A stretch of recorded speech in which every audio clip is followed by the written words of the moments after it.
ನಮಸ್ಕಾರ ಪ್ರಿಯ ಆಧ್ಯಾತ್ಮಿಕ ಸ್ತೋತ್ರಗಳೇ, ಆಧ್ಯಾತ್ಮಿಕ ಬಂಧಗಳೇ, ಪ್ರಿಯ ವೀಕ್ಷಕ ಪ್ರಭುಗಳೇ, ನಿಮಗೆಲ್ಲರಿಗೂ ಭಗವದ್ಗೀತೆಗೆ ಸ್ವಾಗತ. ನಾನು ನಿಮ್ಮ ರಘುಮೌಳಿ. ನಾವು ನಿನ್ನೆಯ ಸಂಚಿಕೆಯಲ್ಲಿ 52ನೇ ಶ್ಲೋಕವನ್ನು ಕೇಳಿದ್ವಿ. 52ನೇ ಶ್ಲೋಕದಲ್ಲಿ ಭಗವಂತನು ಏನ್ ಹೇಳ್ದ? ಹೇ, ಪ್ರತಿದಿನ ನಾನು ಮಾಡುವ ಸಂಧ್ಯಾ ವಂದನೆಗಳೇ ನಿಮಗೆ ಜಯವಾಗಲಿ. ಸ್ನಾನವೇ ನಿನಗೆ ನನ್ನ ಪ್ರಣಾಮಗಳು. ಹೇ ದೇವತೆಗಳೇ, ಹೇ ಪಿತೃಗಳೇ, ನಿಮಗೆ ತರ್ಪಣವಿದು ಸಲ್ಲಿಸಲು ಅಸಮರ್ಥನಾಗಿದ್ದೇನೆ ಅಂತ ನಿನ್ನೆಯ ಶ್ಲೋಕದಲ್ಲಿ ನಾವು ಕೇಳಿದ್ವಿ. ಮುಂದೆ ಭಗವಂತನು ಏನ್ ಹೇಳ್ತಾ ಇದ್ದಾನೆ? ದಿನಕ್ಕೆ 3 ಬಾರಿ ಸಂಧ್ಯಾ ವಂದನೆಯನ್ನು ಮಾಡುವುದು, ಉಷಾಕಾಲದಲ್ಲಿ ಸ್ನಾನ ಮಾಡುವುದು, ಪಿತೃಗಳಿಗೆ ತರ್ಪಣ ನೀಡುವುದು ಮೊದಲಾದ ವೇದೋಕ್ತ ವಿಧಿಗಳನ್ನು ಪ್ರಾರಂಭಿಕರು ಆಚರಿಸಲೇಬೇಕು ಅಂತ ಭಗವಂತ ಹೇಳ. ಪ್ರಿಯ ಸ್ತೋತ್ರಗಳೇ, ವೀಕ್ಷಕ ಪ್ರಭುಗಳೇ, ಭಗವದ್ಗೀತೆಯ ಶ್ಲೋಕ 53ನೇ ಶ್ಲೋಕದಲ್ಲಿ ಭಗವಂತನು ಏನು ಹೇಳ್ತಾ ಇದ್ದಾನೆ ಅಂತ ಕೇಳೋಣ.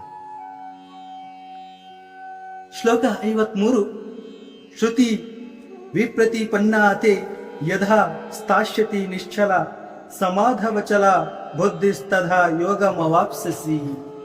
ಮತ್ತೊಮ್ಮೆ ಶ್ಲೋಕವನ್ನು ಕೇಳಿ. ಶ್ರುತಿ ವಿಪ್ರತಿಪನ್ನಾತೆ ಯಥಾ ಸ್ಥಾಶ್ಯತಿ ನಿಶ್ಚಲ ಸಮಾಧವಚಲ ಬುದ್ಧಿಸ್ತಥಾ ಯೋಗಮವಾಪ್ಸ್ಯಸಿ.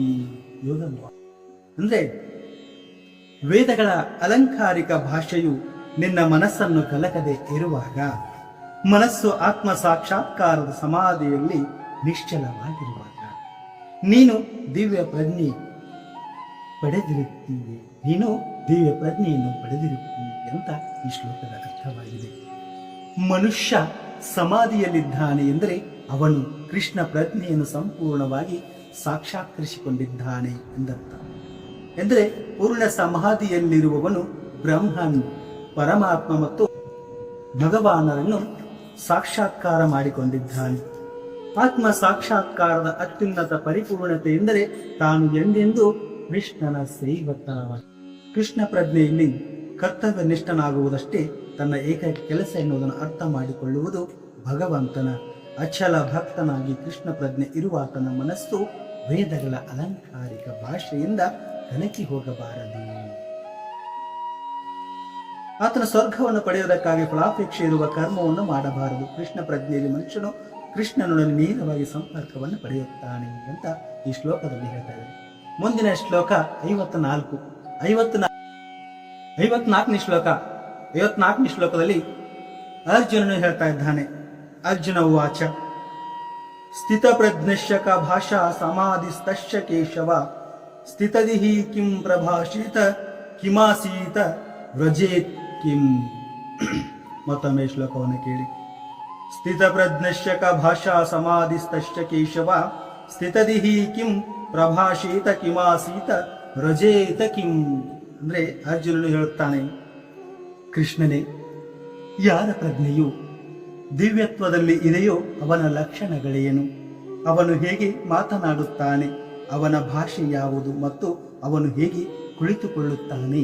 ಹೇಗೆ ನಡೆಯುತ್ತಾನೆ ಎಂದು ಕೃಷ್ಣನಲ್ಲಿ ಅರ್ಜುನನು ಕೇಳ್ತಾ ಇದ್ದಾನೆ. ಅರ್ಜುನ ಹೇಗೆ ಕೇಳ್ತಾ ಇದ್ದ ನೋಡಿ. ಪ್ರತಿಯೊಬ್ಬನಿಗೂ ಅವನವನ ವಿಶಿಷ್ಟ ಸ್ಥಿತಿಯಿಂದ ಕೆಲವು ಲಕ್ಷಣಗಳಿರುತ್ತವೆ.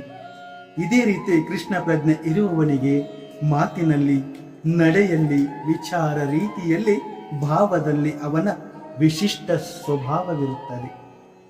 ಐಶ್ವರ್ಯವಂತನಾದವನು ಐಶ್ವರ್ಯವಂತನೆಂದು ತೋರಿಸುವ ಲಕ್ಷಣಗಳಿರುವ ಹಾಗೆಯೇ, ರೋಗಿಗೆ ಅವನು ರೋಗಿ ಎಂದು ತೋರಿಸುವ ಲಕ್ಷಣಗಳಿರುವ ಹಾಗೆ, ಅಥವಾ ವಿದ್ವಾಂಸನಿಗೆ ಅವನದೇ ಲಕ್ಷಣಗಳಿರುವಂತೆ ಕೃಷ್ಣನ ದಿವ್ಯ ಪ್ರಜ್ಞೆಯಿರುವ ಆತನಿಗೆ ವಿವಿಧ ವ್ಯವಹಾರಗಳಲ್ಲಿ ನಿರ್ದಿಷ್ಟ ಲಕ್ಷಣಗಳಿರುತ್ತವೆ.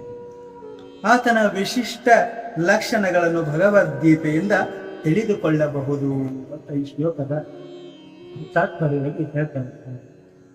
ಏಕೆಂದ್ರೆ ಯಾವುದೇ ಮನುಷ್ಯನ ಮುಖ್ಯ ಗುಣ ಮಾತು. ಮೂರ್ಖನು ಮಾತನಾಡದಿದ್ದಷ್ಟು ಹೊತ್ತು ನಿಜವು ಹೊರಬೀಳುವುದಿಲ್ಲವೆಂದು ಹೇಳಿದೆ. ಸೊಗಸಾಗಿ ಉಡುಪು ಹಾಕಿಕೊಂಡಿರುವ ಮೂರ್ಖನು ಮಾತನಾಡದಿದ್ದರೆ ನಿಶ್ಚಯವಾಗಿಯೂ ಅವನ ವಿಷಯ ತಿಳಿಯುವುದಿಲ್ಲ. ಆದರೆ ಅವನು ಮಾತನಾಡುತ್ತಲೇ ನಿಜವು ಹೊರಬೀಳುತ್ತದೆ.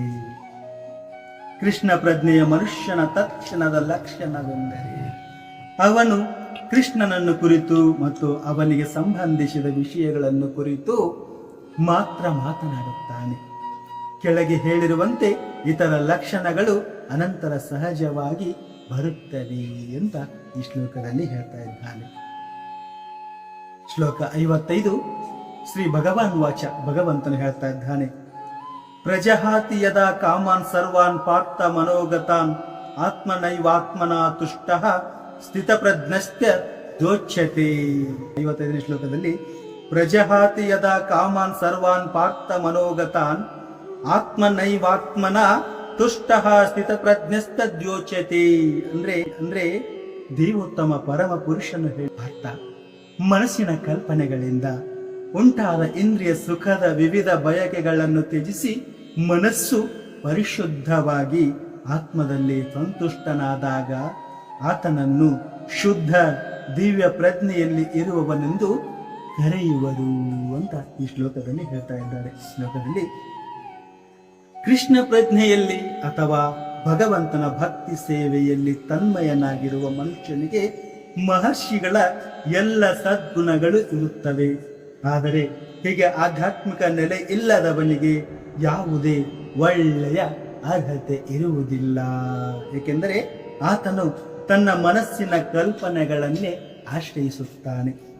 ಹೀಗೆಂದು ಭಾಗವತವು ಹೇಳುತ್ತದೆ, ಮನಸ್ಸಿನ ಕಲ್ಪನೆಗಳು ಸೃಷ್ಟಿ ಮಾಡುವ ಎಲ್ಲ ಬಗೆಯ ಇಂದ್ರಿಯಾಪೇಕ್ಷೆಗಳು ಮನುಷ್ಯನು ತ್ಯಜಿಸಬೇಕೆಂದು ಇಲ್ಲಿ ಸರಿಯಾಗಿ ಹೇಳಿದೆ. ಅಂದ್ರೆ ಮನಸ್ಸಿನ ಕಲ್ಪನೆಗಳನ್ನು ಇಂದ್ರಿಯಾಪೇಕ್ಷೆಗಳನ್ನು ತೊರೆಯಬೇಕು ಎಂಬುದು ಮನುಷ್ಯನು ತ್ಯಜಿಸಬೇಕೆಂದು ಇಲ್ಲಿ ಸರಿಯಾಗಿ ಹೇಳಿದೆ. ಇಂತಹ ಇಂದ್ರಿಯಾಪೇಕ್ಷೆಗಳನ್ನು ಕೃತಕವಾಗಿ ತಡೆಯಲು ಸಾಧ್ಯವಿಲ್ಲ. ಆದರೆ ಮನುಷ್ಯನು ಕೃಷ್ಣ ಪ್ರಜ್ಞೆಯಲ್ಲಿ ನಿರತನಾದರೆ ಹೊರಗಿನ ಪ್ರಯತ್ನವೇ ಇಲ್ಲದೆ ಇಂದ್ರಿಯಾಪೇಕ್ಷೆಗಳು ತಾವಾಗಿಯೇ ಅಡಗುತ್ತದೆ ಅಂತ ಹೇಳ್ತಾರೆ. ಆದ್ದರಿಂದ ಮನುಷ್ಯನು ಯಾವ ಹಿಂಜರಿಕೆ ಇಲ್ಲದೆ ಕೃಷ್ಣ ಪ್ರಜ್ಞೆಯಲ್ಲಿ ತೊಡಗಿಸಿಕೊಳ್ಳಬೇಕು. ಏಕೆಂದರೆ ಈ ಭಕ್ತಿ ಸೇವೆಯಿಂದ ಆತನು ಕೂಡಲೇ ಅಲೌಕಿಕ ಪ್ರಜ್ಞೆಯ ವೇದಿಕೆಗೆ ಇರುತ್ತಾನೆ ಅಂತ ಈ ಶ್ಲೋಕದಲ್ಲಿ ವಿವರಣಾತ್ಮಕವಾಗಿ ಹೇಳ್ತಾ ಇದ್ದಾರೆ. ಶ್ಲೋಕ 56 ದುಃಖೇಶ್ವನುದ್ವಿಗ್ನ ಮನಃ ಸುಖೇಶು ವಿಗತ ಸ್ಪೃಹ ವೀತರಾಘ ಭಯ ಕ್ರೋಧ ಸ್ಥಿತಧೀರ್ ಮುನಿರುಚ್ಯತೆ. ಏನ್ ಹೇಳ್ತಾರೆ ಭಗವಂತನು, ಉದ್ವಿಗ್ನಾಗದವನು, ವಿವಿಧವಾದ ದುಃಖಗಳಿಂದ ಮನಸ್ಸಿನಲ್ಲಿ ಉದ್ವಿಗ್ನಾಗದವನು, ಸುಖದಿಂದ ಒಬ್ಬದವನು, ರಾಗ ಭಯ ಕ್ರೋಧಗಳಿಲ್ಲದವನು ಸ್ಥಿರ ಮನಸ್ಸಿನ ಋಷಿ ಎನಿಸಿಕೊಳ್ಳುತ್ತಾನೆ ಅಂತ ಈ ಶ್ಲೋಕದಲ್ಲಿ ಹೇಳ್ತಾ ಇದ್ದಾರೆ. ಒಂದು ವಾಸ್ತವ ನಿರ್ಣಯಕ್ಕೆ ಬಾರದೆ ಮನಸ್ಸನ್ನು ವಿಧ ವಿಧವಾಗಿ ಕದಡಿ ಊಹೆಗಳಲ್ಲಿ ತೊಡಗಿಸಬಲ್ಲವನನ್ನು ಮುನಿ ಎಂದು ಕರೆಯಲಾಗುವುದಿಲ್ಲ. ಒಂದು ವಾಸ್ತವ ನಿರ್ಣಯಕ್ಕೆ ಬಾರದೆ ಮನಸ್ಸನ್ನು ವಿಧ ವಿಧವಾಗಿ ಕದಡಿ ಊಹೆಗಳಲ್ಲಿ ತೊಡಗಿಸಬಲ್ಲವನನ್ನು ಮುನಿ ಎಂದು ಕರೆಯಲಾಗುತ್ತದೆ. ಪ್ರತಿಯೊಬ್ಬ ಮುನಿಗೂ ತನ್ನದೇ ಆದ ದೃಷ್ಟಿಕೋನವಿದೆ. ಇತರ ಮುನಿಗಳ ಅಭಿಪ್ರಾಯಗಳಿಗಿಂತ ಬೇರೆಯಾದ ಅಭಿಪ್ರಾಯ ಇಲ್ಲದವನನ್ನು ಮುನಿ ಎಂದು ಕರೆಯುವುದೇ ಸಾಧ್ಯವಿಲ್ಲ ಎನ್ನುತ್ತಾರೆ.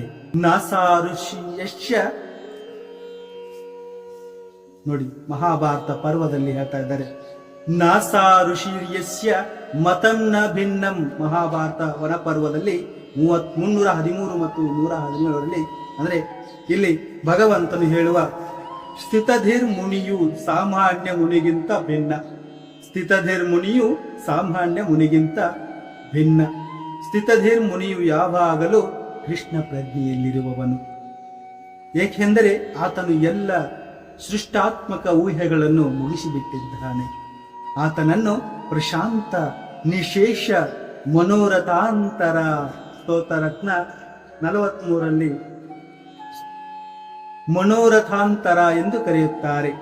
ಪ್ರಶಾಂತ ವಿಶೇಷ ಮನೋರಥಾಂತರ ಎಂದು ಕರೆಯುತ್ತಾರೆ. ಹೀಗೆಂದರೆ ಮನಸ್ಸಿನ ಊಹೆಗಳ ಹಂತವನ್ನು ದಾಟಿ ಪ್ರಭು ಶ್ರೀಕೃಷ್ಣನು ಅಥವಾ ವಾಸುದೇವನೇ ಸರ್ವಸ್ವ ವಾಸುದೇವ ಸರ್ವಂ ಇತಿ ಸ ಮಹಾತ್ಮ ಸುದುರ್ಲಭ ಎನ್ನುವ ನಿರ್ಣಯಕ್ಕೆ ಬಂದವನು ಅವನನ್ನು ಸ್ಥಿತದಿರ್ಮುನಿ ಅಥವಾ ಸ್ಥಿತ ಮನಸ್ಸಿನ ಮುನಿ ಎಂದು ಕರೆಯುತ್ತಾರೆ. ಹೀಗೆ ಪೂರ್ಣ ಕೃಷ್ಣ ಪ್ರಜ್ಞೆಯುಳ್ಳವನಿಗೆ ತ್ರಿವಿಧ ದುಃಖಗಳ ಆಕ್ರಮಣದಿಂದ ಮನಸ್ಸು ಕಲಕುವುದಿಲ್ಲ. ಏಕೆಂದರೆ ಅವನು ಎಲ್ಲ ದುಃಖಗಳನ್ನು ದೈವ ಕೃಪೆ ಎಂದು ಸ್ವೀಕರಿಸುತ್ತಾನೆ. ತನ್ನ ಹಿಂದಿನ ಅಪರಾಧಗಳಿಂದಾಗಿ ತಾನು ಇನ್ನೂ ಹೆಚ್ಚಿನ ದುಃಖಕ್ಕೆ ಮಾತ್ರ ಅರ್ಹ ಎಂದು ಭಾವಿಸುತ್ತಾನೆ ಮತ್ತು ಭಗವಂತನ ಕೃಪೆಯಿಂದ ತನ್ನ ದುಃಖಗಳು ಕನಿಷ್ಠ ಪ್ರಮಾಣಕ್ಕಿಳಿದಿವೆ ಎಂದು ಕಾಣುತ್ತಾನೆ. ಹೀಗೆಯೇ ತನಗೆ ಸುಖವು ಬಂದಾಗ ತಾನು ಸುಖಕ್ಕೆ ಅರ್ಹನಲ್ಲ ಎಂದು ಭಾವಿಸಿ ಭಗವಂತನನ್ನೇ ಅದಕ್ಕೆ ಕಾರಣ ಎಂದು ಕೃತಜ್ಞನಾಗುತ್ತಾನೆ. ಭಗವಂತನ ಕೃಪೆಯಿಂದ ಮಾತ್ರವೇ ತಾನು ಇಷ್ಟು ಹಾಯಾಗಿರುವ ಸ್ಥಿತಿಯಲ್ಲಿದ್ದು ಭಗವಂತನಿಗೆ ಇನ್ನು ಉತ್ತಮವಾದ ಸೇವೆಯನ್ನು ಸಲ್ಲಿಸುವುದು ಸಾಧ್ಯವಾಗಿದೆ ಎಂದು ಅರಿತುಕೊಳ್ಳುತ್ತಾನೆ ಅಂತ ಈ ಶ್ಲೋಕದಲ್ಲಿ ಹೇಳ್ತಾ ಇದ್ದಾರೆ. ಕೃಷ್ಣ ಪ್ರಜ್ಞೆಯಲ್ಲಿ ನಿಷ್ಠಾವಂತನಾಗಿರುವವನಿಗೆ ಮೋಹವೂ ಇಲ್ಲ, ನಿರ್ಲಿಪ್ತತೆಯೂ ಇಲ್ಲ. ಏಕೆಂದರೆ ಅವನ ಬದುಕು ಭಗವಂತನ ಸೇವೆಗೆ ಸಮರ್ಪಿತವಾಗಿದೆ. ಇದರಿಂದ ಅವನ ಪ್ರಯತ್ನಗಳು ಯಶಸ್ವಿಯಾಗದಿದ್ದರೆ ಅವನಿಗೆ ಕೋಪವಿಲ್ಲ.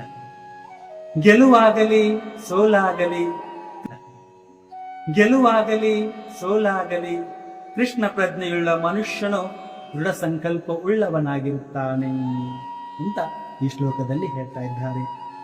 ಪ್ರಿಯ ಆಧ್ಯಾತ್ಮಿಕ ಸ್ತೋತ್ರಗಳೇ, ಪ್ರಿಯ ವೀಕ್ಷಕ ಪ್ರಭುಗಳೇ, ಭಗವದ್ಗೀತೆ ಇಲ್ಲಿವರೆಗೂ ಕೇಳಿದಿರ. ಭಗವದ್ಗೀತೆಯಲ್ಲಿ ಭಗವಂತನು ಇನ್ನೂ ಹಲವು ವಿಷಯಗಳನ್ನ ಮುಂದೆ ಹೇಳ್ತಾ ಹೋಗ್ತಾನೆ ಅಂತ ಹೇಳ್ತಾ ಈ ಇಂದಿನ ಸಂಚಿಕೆಯನ್ನ ಇಲ್ಲಿಗೆ ಮುಗಿಸೋಣ. ಮತ್ತೆ ನಾಳಿನ ಸಂಚಿಕೆಯಲ್ಲಿ ಭೇಟಿಯಾಗೋಣ. ಪ್ರಿಯ ಆಧ್ಯಾತ್ಮಿಕ ಸ್ತೋತ್ರಗಳೇ, ಈ ನಮ್ಮ ವಿಡಿಯೋ ನಿಮಗೆ ಇಷ್ಟ ಆಗಿದ್ರೆ ಲೈಕ್ ಮಾಡಿ, ಶೇರ್ ಮಾಡಿ, ಕಮೆಂಟ್ ಮಾಡಿ.